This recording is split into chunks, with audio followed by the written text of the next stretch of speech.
Broadcasting from the business capital of the world, this is the Podcast Business News Network.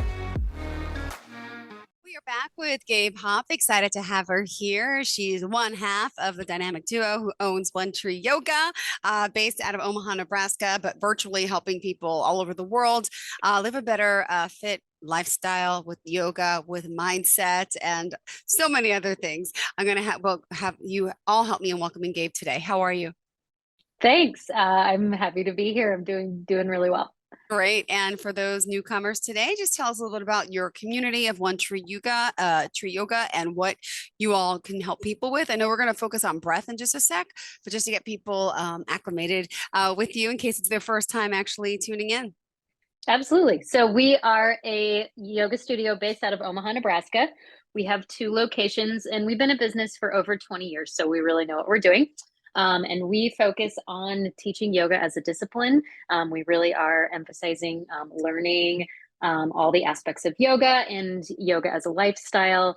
And we really try to foster community. It's a big part of the practice is having a strong community of practitioners who, guide each other along the way. So that's kind of our goal. We are all over the web, but you can find us at onetreeyoga.com. And we're on Facebook at One Tree Yoga Omaha, Instagram One Tree Yoga. We also have a robust YouTube presence. So we have tons of classes on YouTube, various levels and various lengths. And there's some even just like seated meditations, breath work, all the way up to, a strong hour-long class. So you can find us there at One Tree Yoga as well. Awesome. So let's talk about breath and why are we or should we be interested in breath itself? Yeah. So yoga is one of the few physical disciplines that actually has like a very specific way of breathing that goes with it, as well as a lot of component parts of the breath. And we're going to kind of try to break that down today. But it's it's like the link between the body and the mind. And so we use breath as a way to make the connection. To be aware of our mind, we can use the breath. To be present in our body, we can use the breath. And I'll talk about that more as we continue. Just to give a little bit of context, so back 2000 plus years ago, when the early yogis were exploring these practices and writing them down, they came up with 8 steps of yoga that are kind of like the holistic practice of yoga. Like if you're going to practice yoga as your lifestyle, if you're going to be a yogi, here are the 8 steps that you need to do regularly.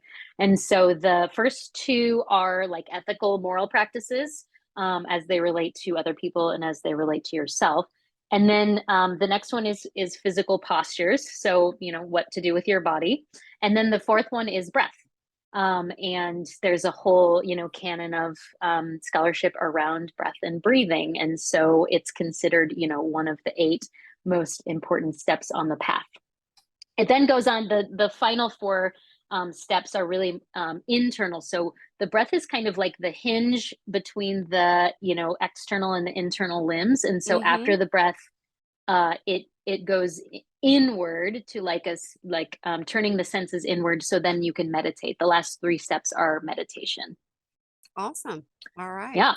Teach us meditation, by the way, doesn't have to be long-winded. It could happen simply like I do my meditation in the morning when the kids are sleeping or during the day when I get a break. Totally. It could be a 1-minute deal. No. And a lot of time it is. So people, again, don't be scared by the word meditation, because I've been scared myself personally, thinking I need like a half hour, an hour, but you don't. We've talked about that before too, I think, right? What you do. What's your meditation like? Tell us about it. Okay, it's pretty simple. I'm in bed. If my kids are still asleep, this is when I'll do my meditation. And I don't pick up the phone, no TV, it's dark in the room. I just lay there. And my meditation is, I'm breathing, I'm thinking about my mother who's in heaven. I'm thinking about my deceased family members. Then I'm thinking about wishing them well. And then I go to the present. I think about my children, what I want for my day. I start envisioning my day with the positive things that I'm going to wake up. I'm not going to be upset if the kids do something wrong. And try to get my mindset in like not stressful mom mode. Like, so, okay, we're going to do this. This is how it's going to go. And I'm going to be patient with them. I'm going to be kind. I try to do positive affirmations to myself. And literally, that's all I do. Yeah, That's my meditation. And I love it. but then sometimes I don't do it. Sometimes because I get up, the kids get up, so I'll do it later in the day if I have a break from work, and I'll just sit there, even if it's with my cup of coffee. That's my meditation: to sit there, look out the window, daydream a little, and I just do positive affirmations like I tell my children to do in the mirror. So, Yeah, I feel like that gets me excited and going, to be thankful, to be grateful. That's my meditation, right? Everyone does it different and could be sure. Yeah, longer, shorter, but to me, that's all I need. yeah. What do you I love do? that I love that you're like setting the tone of like gratitude and like Yeah. that recognition of those who have come before us and how they are like are part of us. And yeah, just like that positive mindset. I mean, Mm-hmm. there's tons of research. Like if you think I know. positive, if you put it out there, Yeah. it will benefit you. If you build it, Um, they will come. Yes. exactly. Yeah. Yeah. Yeah, it got me all teary eyed though, but it's true. I think about, my mom's approval. Would she be happy watching with my kids? And like, I think about Mhm. that. And then one day I'll be in that place of heaven or wherever we call it. And just trying to leave my mark here with my children by teaching them the best I can. And that Totally. brings me joy. It makes me cry, but it brings me joy. Um, Yeah. so sometimes I get upset, so I can't breathe as good. But I know we're talking about breath work today. So Yeah. when you do yoga, how is that different from regular breathing? Okay, so when you're just like naturally breathing to stay alive, it's unconscious, right? Your Mm-hmm. body is automatically does that for you so that you don't have to think about it. And the main difference between natural breath and yoga breath is that you're paying attention to the breath.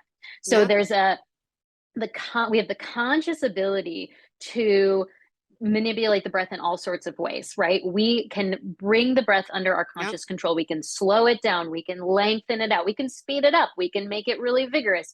Like we can manipulate it in order to change the way that our nervous system is functioning. So if you take the breath up, if you focus on the inhale breaths and it's really big and it's loud, that creates an It's uptick in the sympathetic nervous system. So that gives you energy. mm-hmm. If you focus on the exhale, you make the exhale long and slow, you deepen the breath, you quiet the breath. That tells the parasympathetic nervous system, which is the like rest and digest system, to click on. And so that's what you use if you need to calm down. So we have these tools, whatever our physical practice looks like, right? We can meet the challenge with the necessary breath. But then like whatever the challenge is in your life, whatever you're going through in your life at any given moment, if it poses a challenge, you have the breath, to meet it and to use that to settle your nervous system or to be in that experience. All right. So the like most obvious application within the practice of yoga, like if you're in a pose or you're in a class, the most obvious application is that the breath gives you something to focus on when you're in a hard, pose. So it gives us the ability to stay longer, to stay present with whatever's happening. We talk about the idea of breathing into spaces in the body. Like, our lungs, of course, are in the torso, but like you can breathe into your right hand, you can breathe into your left hip, if you need that sort of guidance to get you through a pose. Mm-hmm. Now, let me ask you, you got me breathing through my hip and my arm. Yeah. In regards to yoga practices in general, are there just yoga practices that are just breathing?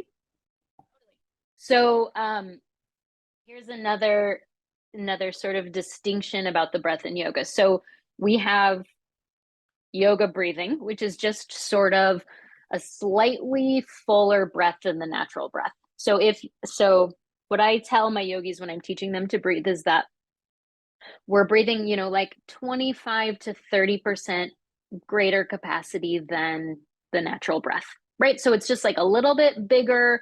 and a little bit fuller, and you're paying attention to it, right? So when you pay attention to it, it grows, it deepens in the way that it needs to. And also it is engaging with your diaphragm. So your diaphragm is your primary muscle of breathing. It is housed at the base of your lungs, and it is basically like a bubble that sits over the rest of your organs. And so when you breathe in, the diaphragm draws down, and that's why your belly expands out on the inhale breath. And then when you exhale, the belly goes down because the diaphragm settles back into place underneath the ribs and the lungs. And so that when we uptick the breath, a little, whatever, 25, 30% more than the natural breath, it engages the diaphragm. And so we are breathing more efficiently. We're breathing more effectively. We're breathing with the whole body, right? When you get the diaphragm involved, then the whole torso does this really rhythmic expansion and contraction with your breath. So that's just kind of like when you're breathing in class, right? You're trying to breathe with a little bit more efficiency.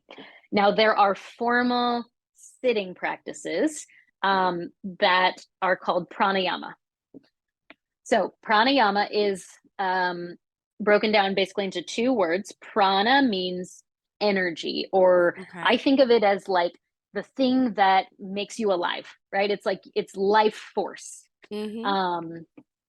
When you feel really good after you do a yoga practice, like science might say that's endorphins. Yogis would say that's prana. That's your, aliveness. The second word in pranayama is the word yama, which means to restrain.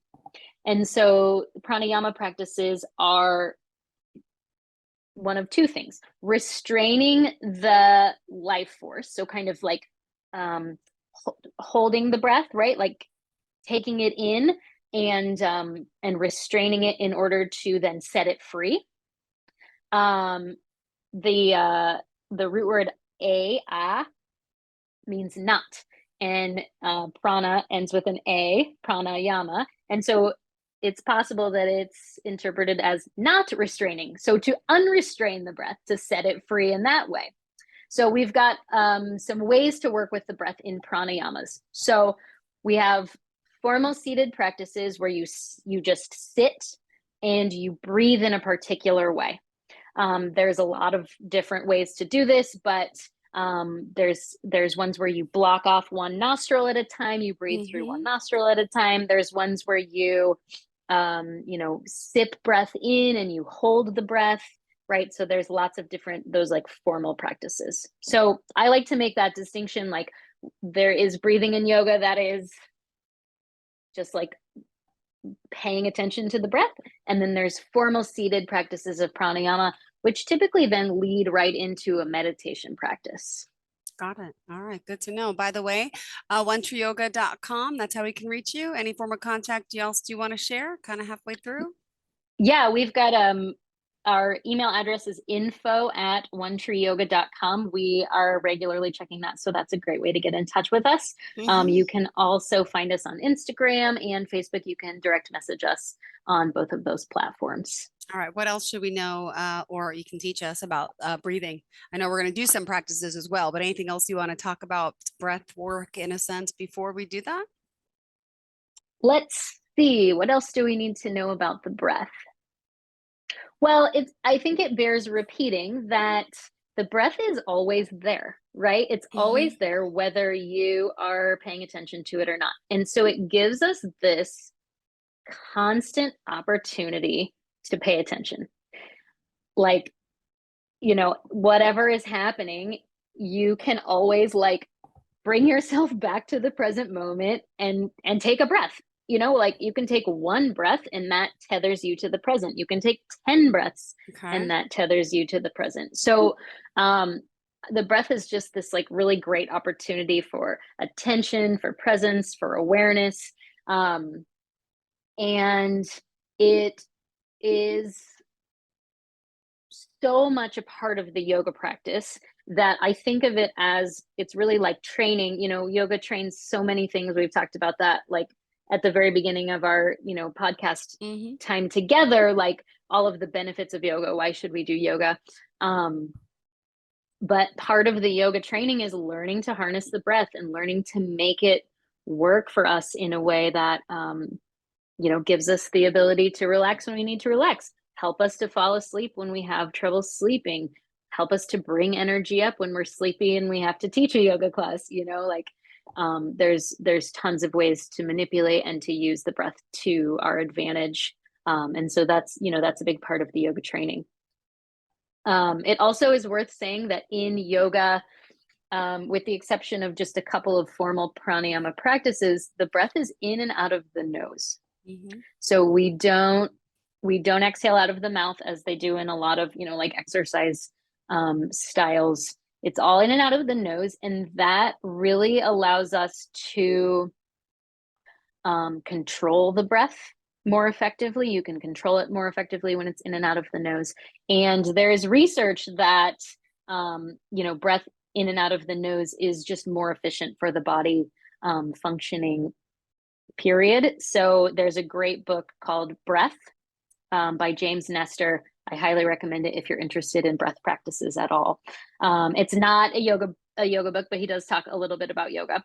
But he investigates like athletes, like super high performing athletes, and in particular, some who have experimented with just breathing in and out of their nose in their like super high, high performance situations, like running, like a marathon, just breathing in and out of your nose, which is like so hard to do. But they perform like so much better than the other athletes. So Wow. yeah. Never, So, I can't imagine. Like when I I run out know, of breath, my seriously. mouth, it just stays open. I know. After I read it, I tried to do it, and I try to do it still, but like you get to a certain point, where you're just like, I gotta breathe in and out of my mouth. But it's fun to try, and it's typically accessible within the yoga context, because even though yoga can be cardiovascular, it's by and large, it has a lot of opportunities for chill and to bring your, slow your breath down and to bring it back to an in and out of the nose situation. Right. Well, do you want to share some of this breath work with us? Anything you want us to Yeah. guide us with? Yeah, let's do it. So I thought it would be fun to do just like a really simple breath practice that I might do like at the beginning of class to set the tone for class. Sure. And then if we have time, I'd like to try something like more of a formal pranayama. Sure. So so you can just sit comfortably. I think it's nice to have your like really feel your sitting bones underneath you and sit with a nice tall spine. And then close your eyes. And so this practice is called Sama Vritti. Sama means the same, Vrittis means fluctuation. And so it's the same fluctuations between the inhale and the exhale. Basically, we're going to match the length of the inhale to the length of the exhale. Okay. I like to land like 4 beats ish, so somewhere between 3 to 5. Let's go with 4 today, but you can experiment with making it a little bit smaller or a little bit bigger as fits your lung capacity. Okay, so here we go. We close the eyes and just take a couple of normal breaths to start. So you can feel your breath coming in, you feel your body kind of expand to make space for that breath, and then you exhale and the breath comes out, and there's a natural expanding outward, contracting inward that happens with the breath. And so sort of tapping into that. And then we're going to do the breath, the inhale and the exhale in a 4 beat situation. So it'll be like something like this. Inhale, 1, 2, 3, 4. There's a little pause. And then we exhale, 1, 2, 3, 4. And there's a little pause. So when you're ready, the next time you inhale, you'll inhale for 1, 2, 3, 4. Little pause, hold. Exhale for 1, 2, 3, 4. Little pause, hold.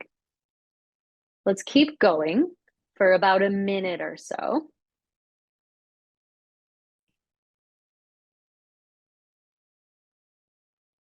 And I try to, when I do this work, I try to keep the breath like as smooth as possible. So even though there's, it's kind of metered out, try to keep the inflow, the outflow just smooth.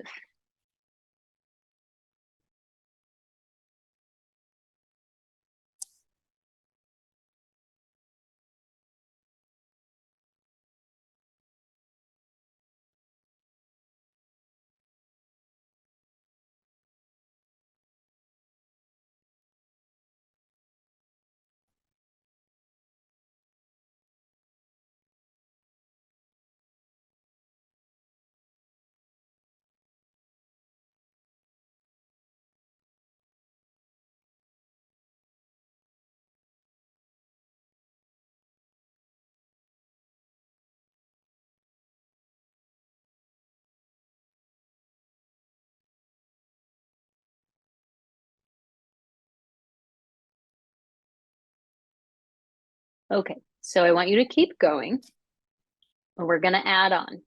So now we're going to add what's called a kumbhaka, which is a retention. So we're going to add that same 4 beats, but now we're going to hold the breath at the top and we're going to hold the breath at the bottom. So it's like inhale, 1, 2, 3, 4, hold, 1, 2, 3, 4. Exhale, 1, 2, 3, 4. Hold, 1, 2, 3, 4. Okay, let's add that little bit of holding.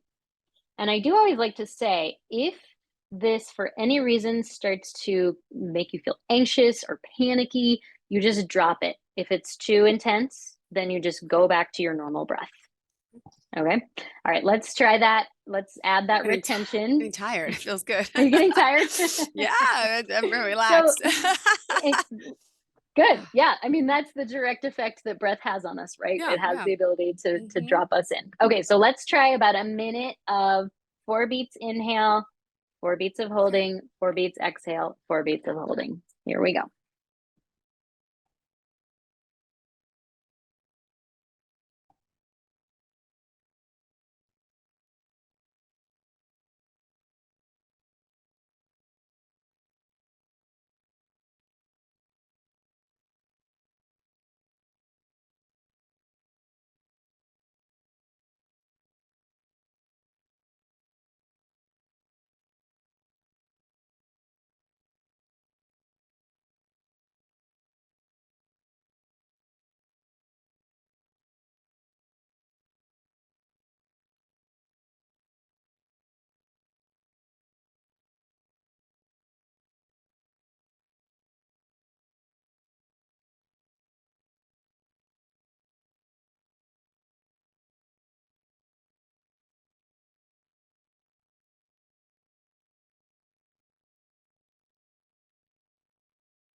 So after your next exhale with the hold, let's just drop the pranayama and breathe more normally.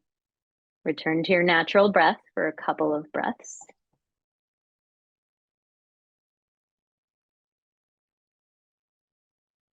And then if your eyes are closed, you can blink your eyes open. All right. So how do you feel? Relax. Well, I'll just say tired, relax. Yeah. Yeah. Was it, did you feel like it was accessible? Is that an accessible practice totally. to do? You got me a little nervous when you mentioned if you get nervous, you could stop. And I'm like, oh my goodness. Okay. But I could stop, but I didn't feel nervous. Yeah. When you said it though, I thought, okay, am I going to feel nervous? But I didn't. So I was okay. Yes, I think that for some people, especially when you start, holding the breath, that can get panicky for people. And so I just like to throw that out there. Like, it's not necessarily going to happen, but if it does, like, don't do it. Just, Got it. Yeah. All right. Feels good. Thank you so much. Yeah. So I just think like that's a really accessible one that you can do in your car, in the morning, when you're doing your meditation, before your Okay. yoga practice. Set the tone, and it has that matched, inhale to exhale. So we're getting the sympathetic nervous system balanced with the parasympathetic nervous system. It's a great balancing breath. All right. Thank you. And to close out today, remind us how we can reach out to you for more information on your breath work, on your yoga classes. And of course, say hello to Miss Alison for us. We miss her Yeah, today. I know. Not the same without her, but she'll be back next week. So we are One Tree Yoga. We're in Omaha, Nebraska. We are also on the World Wide Web. So if you want to take class with us wherever you are, you can join us live on Zoom, or you can get a recording of any of our classes. We do a great new person special. If you're new to the studio, it's 2 weeks for $30. You can take as many classes as you want. You can find us, of course, on Instagram, on Facebook, on YouTube, where we have a whole library of classes if you're interested in the way that we teach. Awesome. Thank you so much, guys. One Tree Yoga. Gabe, pleasure to have you back here, and enjoy the rest of your day. What do you have on tap? Are you working tonight? You got the kids. What's happening for you today? Yeah. I got to pick up the preschooler in about a half Yep. an hour. And then my husband works from home on Tuesdays so that I can head in and teach my class this evening. So we've got a line and flow at 6 p.m. if you want to join. Awesome. Thank you so much. Have a Yeah. great day. We'll see you next week, sweetheart. Bye-bye.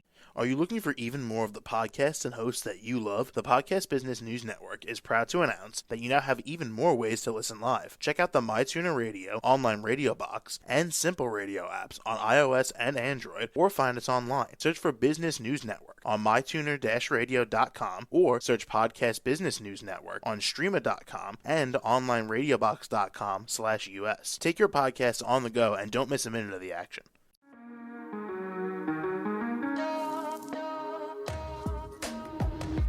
Broadcasting from the business capital of the world, this is the Podcast Business News Network.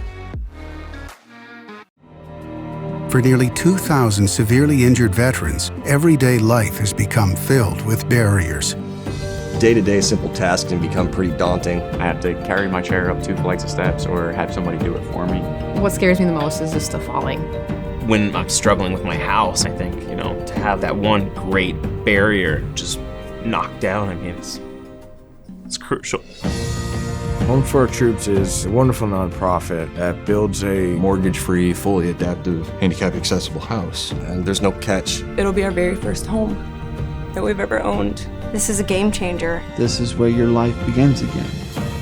We need you to join us in completing this important mission. Please visit hfotusa.org and help build homes and rebuild lives. Because of you, everything's going to be okay.